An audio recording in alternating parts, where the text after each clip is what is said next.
नमस्कार, स्वागत है आपका। मैं हूं आपके साथ सपना दीपक मंतेशिया। बुलेटिन का आगाज करेंगे।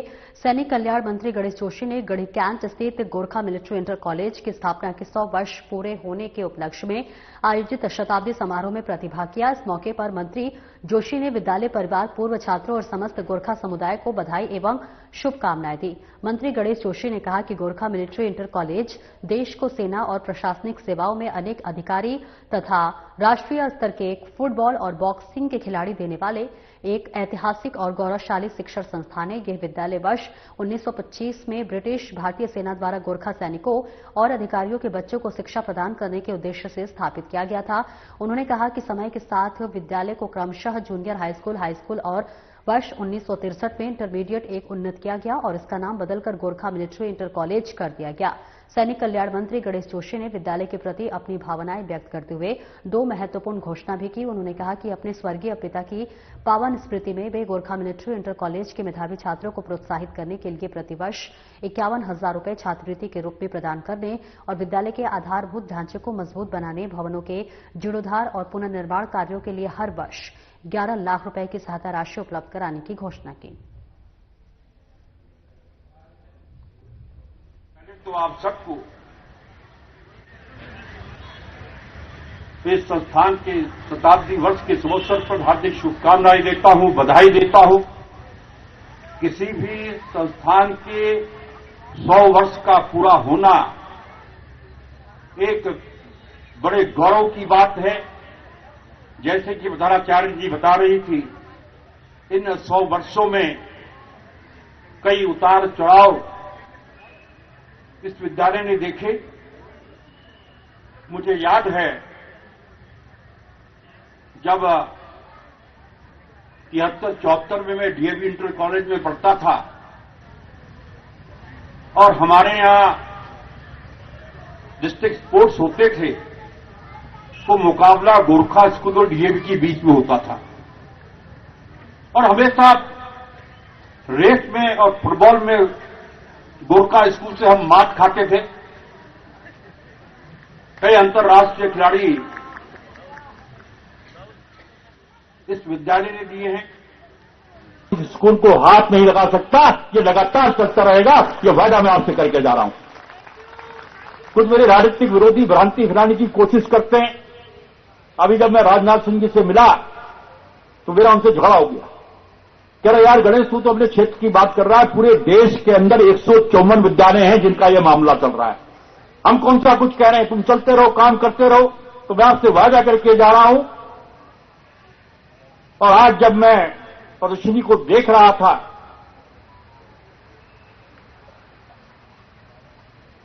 मैं देख रहा था कि यहां से निकले हुए लोगों ने कितना नाम कमाया है। राम प्रधान जी का भी फोटो उसमें था, श्यामदाई का फोटो उसमें था। और देखिए, ये हमारे बड़े गौरव की बात है कि यहां के पूर्व विद्यार्थी विभिन्न क्षेत्रों से यहां पर आकर आज कार्यक्रम में शरीक हो रहे हैं। ये भी हम लोगों के लिए गौरव की बात है, क्योंकि इस समाज का मेरे पर बहुत उपकार है। मैं उत्तराखंड के अंदर ऐसा पहला विधायक हूं जहां पर 30,000 से अधिक गोरखा मतदाता हैं। की वजह से मैं आज यहां पर हूं। जो मुझे विधायक नहीं देख पाए, जब मैं विधायक बना तो मुझे छोड़कर जा चुके थे। मैं 51,000 रुपए हर वर्ष छात्रवृत्ति की घोषणा करता हूं। जिन छात्रों, मेधावी छात्रों का हुए 51,000 रुपए हर वर्ष मैं छात्रवृत्ति दूंगा। और कैबिनेट मंत्री गणेश जोशी ने मसूरी पहुंचकर गांधी चौक में पार्टी पदाधिकारियों और स्थानीय नागरिकों के साथ मिठाई बांटकर और आतिशबाजी कर बीजेपी के विजय का जोरदार जश्न मनाया। कैबिनेट मंत्री गणेश जोशी ने इस अवसर पर कहा कि जो लोग कहते थे कि मोदी मैजिक खत्म हो गया है, उन्हें बिहार चुनाव परिणाम देख लेने चाहिए। अब मोदी का महा मैजिक शुरू हुआ है।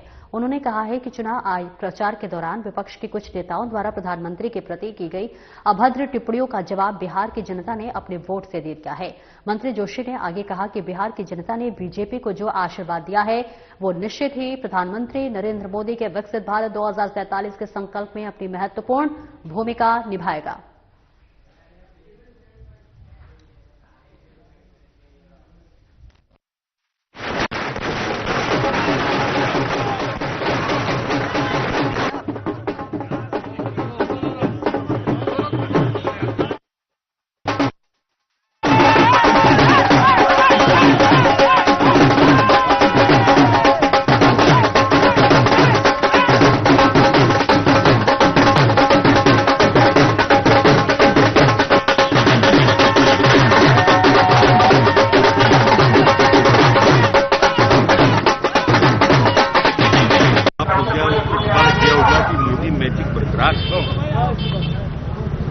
मोदी जी आज नंबर 1 नेता है और अमित शाह जैसा चाणक्य उनके साथ में है।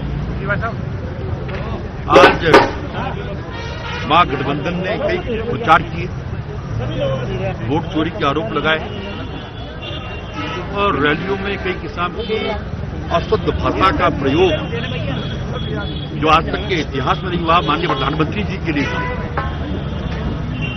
देश की जनता प्रधानमंत्री कोई भी रहा हो, विरोधी से लेकर आज तक कभी भी प्रकार की भाषा का प्रयोग किसी भी नेता ने,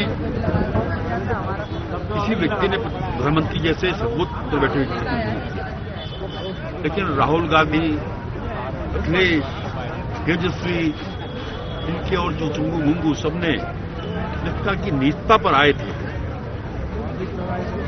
उसका जवाब बिहार की महान जनता ने दिया। क्योंकि बिहार के लोग, आप कहीं भी चले जाइएगा, जहां देश के निर्माण में नींव के पत्थर का काम बिहार के लोग करते हैं, यही नहीं विश्व के अंदर भी यही काम बिहार के लोग करते हैं और उन्हें आज सिद्ध कर दिया। और एक ब्रेक के लिए रोकेंगे, जल्द लौटते हैं।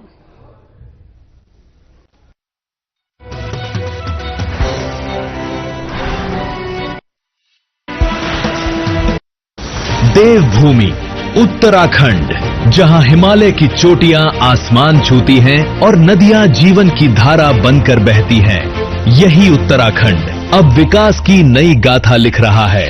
मुख्यमंत्री पुष्कर सिंह धामी के नेतृत्व में ये राज्य सिर्फ सपने नहीं देख रहा, बल्कि उन्हें धरातल पर उतार रहा है।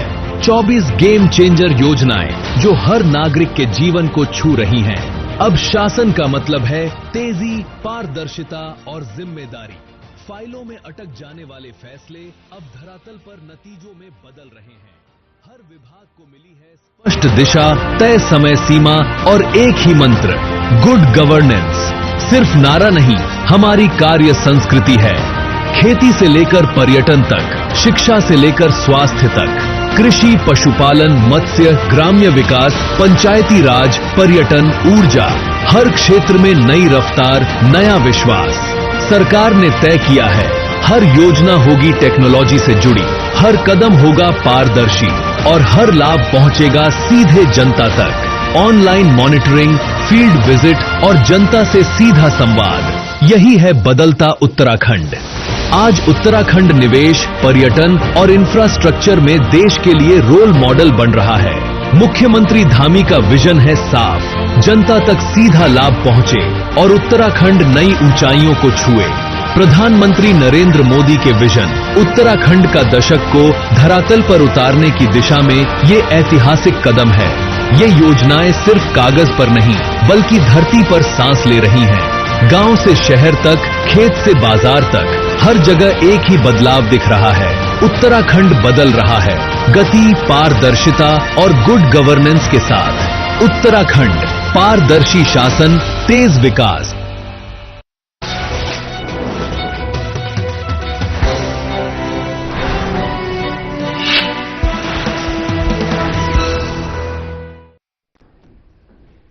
और आगे बढ़ेंगे, जहां अपराध पर अब लगातार शिकंजा कसने के लिए पुलिस एक्टिव नजर आ रही है। जी हां, आपको बता दें, इसी उपलक्ष्य में नैनीताल पुलिस का साइबर अपराध पर कड़ा प्रहार है। अंतर्राज्यीय गिरोह का पर्दाफाश किया गया है। एपीके फाइल के जरिए ऑनलाइन ठगी करने वाले पुलिस की गिरफ्त में।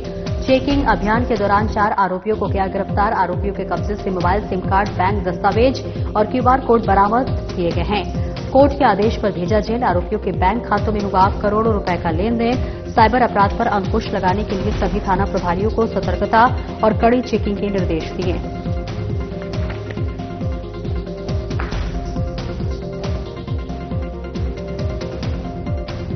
माननीय मुख्यमंत्री महोदय का निर्देश है कि इस प्रदेश को अपराध मुक्त उत्तराखंड बनाना है। इसी दिशा में डीजीपी महोदय और आईजी महोदय का भी आदेश रहता है। कल एक बहुत बड़ी उपलब्धि मिली है नैनीताल जनपद को।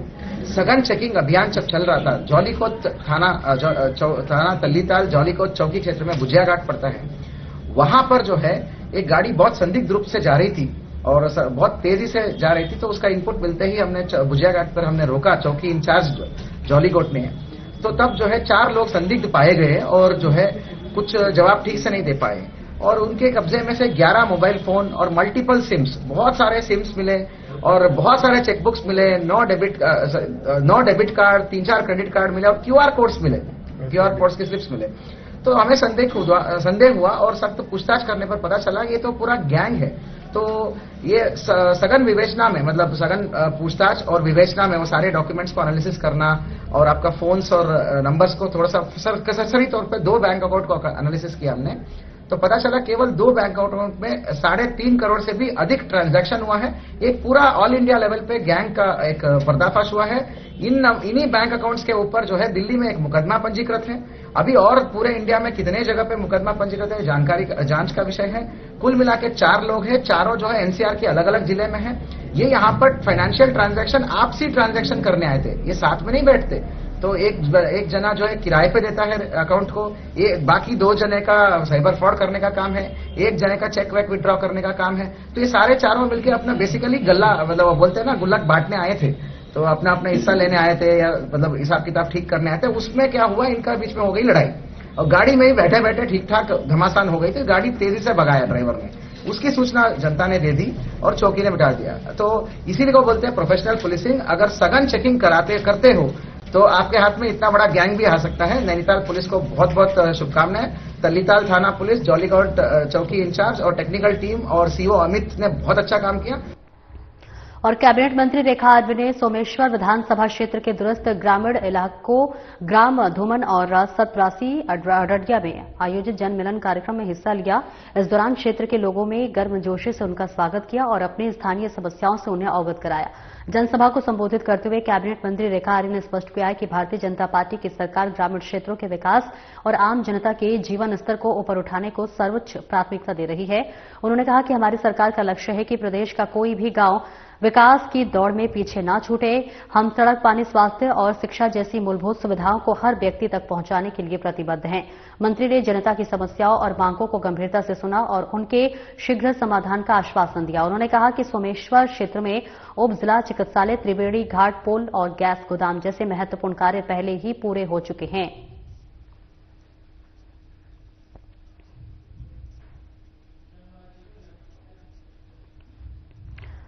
और भारत ज्ञान विज्ञान समिति अल्मोड़ा और भाषा संस्थान उत्तराखंड के संयुक्त तत्वाधान में एक भव्य बाल मेला का आयोजन किया गया। इस कार्यक्रम का उद्देश्य बच्चों को एक रचनात्मक मंच प्रदान करना और उनकी प्रतिभा को प्रोत्साहन करना था। बाल मेले में सीनियर और जूनियर बच्चों के लिए जो है विभिन्न प्रकार की प्रतियोगिताओं का आयोजन किया गया, जिसमें बच्चों ने पूरे उत्साह के साथ भाग लिया। इस मौके पर आयोजकों ने बताया कि बाल मेला आयोजन करने का मुख्य उद्देश्य बच्चों में शैक्षणिक और रचनात्मक कौशल को बढ़ावा देना है। भारत ज्ञान विज्ञान समिति और भाषा संस्थान उत्तराखंड की ये पहल बच्चों को प्रतिस्पर्धा के स्वस्थ माहौल में सीखने के लिए प्रेरित करती है। बच्चों ने अपनी कल्पनाओं की कैनवास पर उतारा और मनोमोहक चित्र बनाए। सीनियर और जूनियर वर्ग के प्रतिभागियों ने समसामयिक और ज्ञानवर्धक विषयों पर अपने विचारों को कलमबद्ध किया।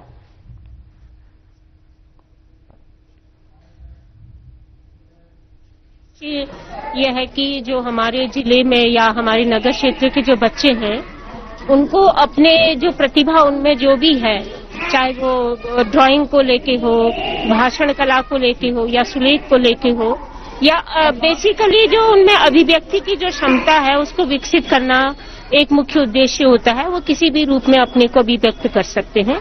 ये प्राथमिक, जूनियर और सीनियर वर्ग में 3 प्रतियोगिताएं कराई गई। इसमें एक तो चित्रकला, दूसरा सुलेख प्राथमिक स्तर पे, जिसमें श्रुति लेख भी कहते हैं उसको, और एक त्वरित भाषण प्रतियोगिता कि जिसमें पर्ची के आधार पे बच्चे आते और पर्ची निकाल करके अपना भाषण करते हैं। लेकिन जो सीनियर वर्ग और जूनियर वर्ग है उसमें एक निबंध प्रतियोगिता भी कराई गई, जिसमें बच्चों को 4 विषय आवंटित किए गए, जिसमें से एक विषय पे बच्चे ने लिखना था। और एक ब्रेक के लिए रुकेंगे, जल्द लौटते हैं।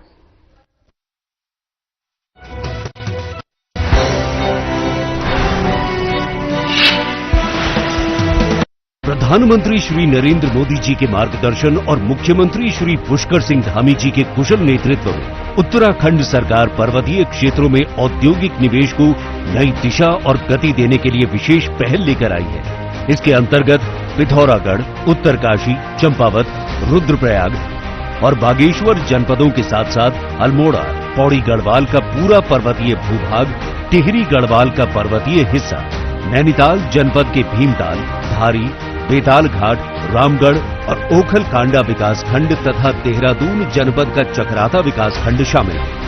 उद्यम स्थापना करने हेतु सिडकुल द्वारा रुद्रपुर, सेलाकुई और हरिद्वार फ्लैट एड फैक्ट्रियों की भी तैयारी की जा रही है। इसी क्रम में 1 लाख करोड़ रुपए से अधिक के निवेश प्रस्तावों को हमें धरातल पर उतरने पर सफलता प्राप्त हुई है।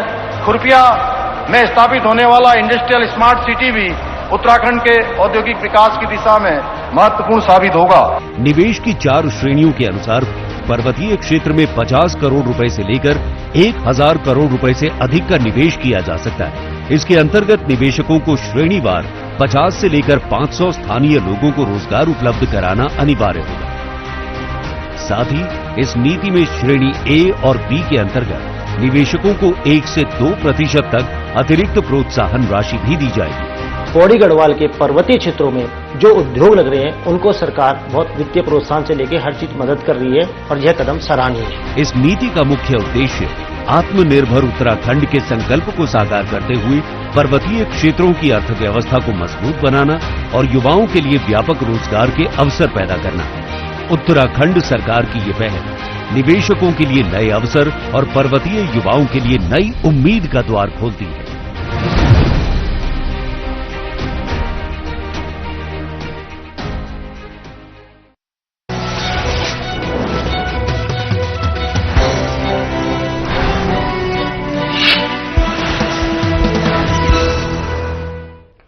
और ब्रेक के बाद एक बार फिर से स्वागत है आपका। खबरों में आगे बढ़ेंगे। देहरादून के जिला पूर्ति अधिकारी के अग्रवाल ने अपात्र राशन कार्ड धारकों से अपने कार्ड जिला पूर्ति कार्यालय में सरेंडर करने का अनुरोध किया है। उनका कहना है कि राष्ट्रीय खाद्य सुरक्षा योजना और राज्य खाद्य सुरक्षा योजना के तहत पात्र व्यक्तियों को सभी सुविधाएं प्रदान की जा रही है, लेकिन जो लोग इन योजनाओं के तहत पात्र नहीं हैं, उन्हें अपने राशन कार्ड को स्वेच्छा से सरेंडर कर देना चाहिए। ऐसा न करने पर भविष्य में उनके खिलाफ कड़ी कार्रवाई की जाएगी। जिला पूर्ति अधिकारी का यह बयान उत्तराखंड सरकार द्वारा राशन कार्डों के सत्यापन और फर्जी कार्ड धारकों के खिलाफ कार्रवाई के प्रयासों के तहत आया है। इससे पहले देहरादून में 1,36,676 राशन कार्ड निरस्त किए गए हैं, जिनमें से 3,323 कार्ड अपात्र पाए गए थे। इसके अलावा फर्जी आयुष्मान कार्ड बनाने का मामला भी सामने आया है, जिसमें 9,428 कार्ड फर्जी पाए गए।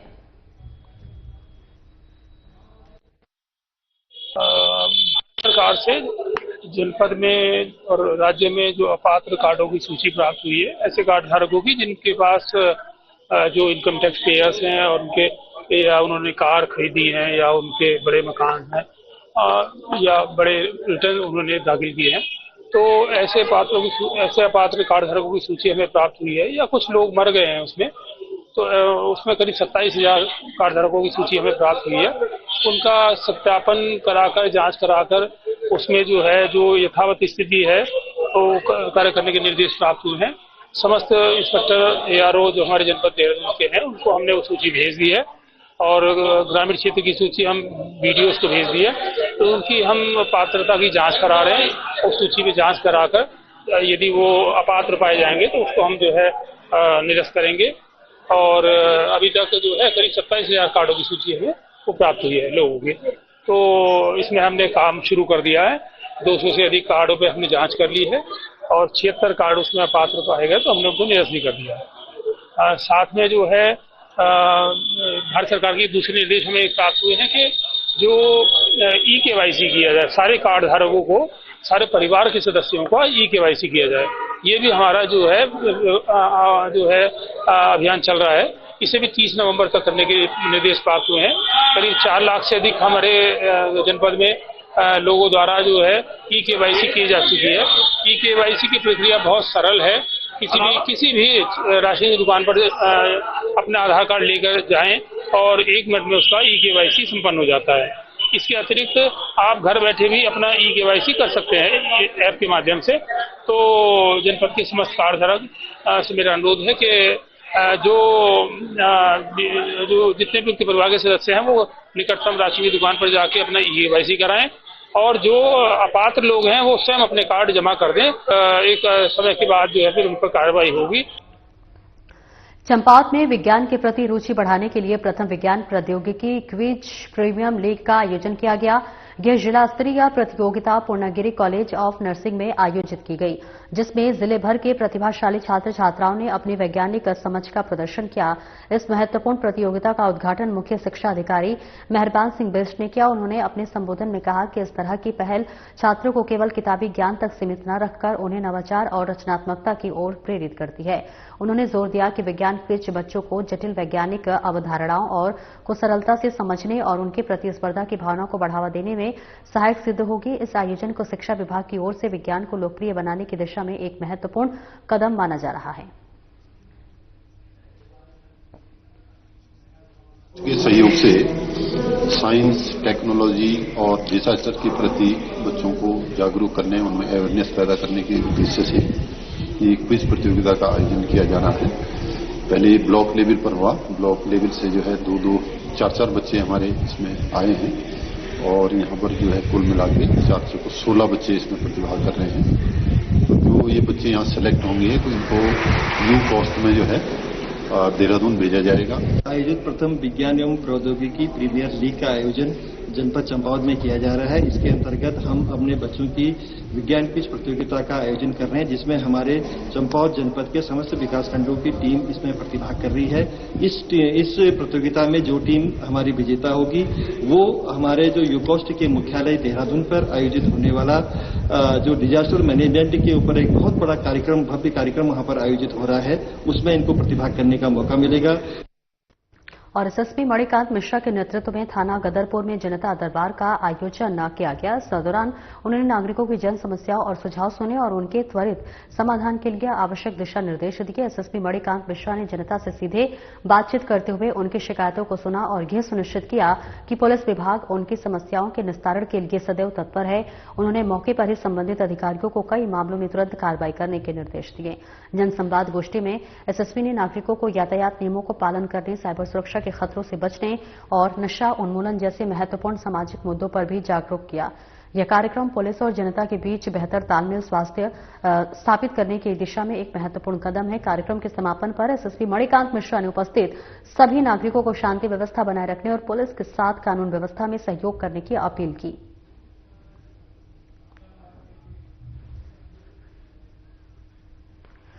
काशीपुर में अलीगंज रोड स्थित तारावती सरोजनी देवी सरस्वती बालिका विद्या मंदिर इंटर कॉलेज के 25 वर्ष पूरे होने पर रजत जयंती समारोह का आयोजन किया गया। कार्यक्रम में मुख्य अतिथि के रूप में सांसद एवं पूर्व केंद्रीय रक्षा मंत्री अजय भट्ट ने शिरकत की। इस मौके पर विद्यालय की छात्राओं ने विभिन्न रंगारंग कार्यक्रम प्रस्तुत किए। वहीं छात्राओं के द्वारा मर्यादा पुरुषोत्तम राम के जीवन पर आधारित रामायण की प्रस्तुति ने सभी का मन मोह लिया। इस दौरान मुख्य अतिथि अजय भट्ट ने छात्राओं के द्वारा की गई प्रस्तुति की सराहना करते हुए कहा कि विद्यालय की छात्राओं ने संस्कृति को अपने रंगारंग कार्यक्रम के माध्यम से आगे ले जाने का प्रयास किया है। उन्होंने कहा कि हमारे देश की बेटियां हर क्षेत्र में आगे बढ़ रही हैं, चाहे वह क्रिकेट के क्षेत्र में वर्ल्ड कप जीतना हो या फिर बॉक्सिंग या फिर आकाश पर फाइटर जेट उड़ाने की बात हो।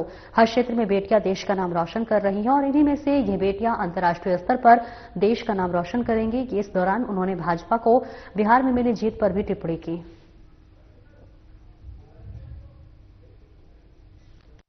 इस तरह से आदर्श बालिका, आदर्श जो भविष्य में हमारी माँ, आदर्श समाज को संवारने वाले लोग बनेंगे, वो यही बच्चे बनने वाले हैं जो राष्ट्र का नाम उज्जवल करेंगे। इन्हीं में से कई लोग अंतर्राष्ट्रीय स्तर पर भी हमारे नाम को ऊंचा उठाएंगे, देश के नाम को ऊंचा उठाएंगे। मैं पूरी संस्था को अपनी तरफ से बहुत सारी शुभकामनाएं देता हूँ। गाँव के घरों में लूट के हिस्सेदारी होती थी, जो उस समय तत्कालीन सरकार में थे, वो लोग कहते थे कि फलानी जगह जा रहे हो तो उसमें ये सरकार का हिस्सा होगा। वोट देने के लिए कोई जाता नहीं था, पूछते थे कितने वोट है गाँव में, 1000 वोट, तो आने की जरूरत नहीं, आपका वोट पड़ जाएगा। ये प्रजातंत्र चल रहा था, गुंडा राज चल रहा था, जिसका सफाया किया मोदी जी ने, नीतीश जी ने। एनडीए के प्रति, मोदी जी के प्रति अटूट विश्वास लोगों का है और नीतीश जी के प्रति अटूट विश्वास है। एनडीए के प्रति अटूट विश्वास का खात्मा करना, विकास की नदियां बहाना और लोगों को जीवन दान देना जो सरकार ने किया था, उसकी परिणति थी। फिलहाल इस बुलेटिन में इतना ही। नमस्कार।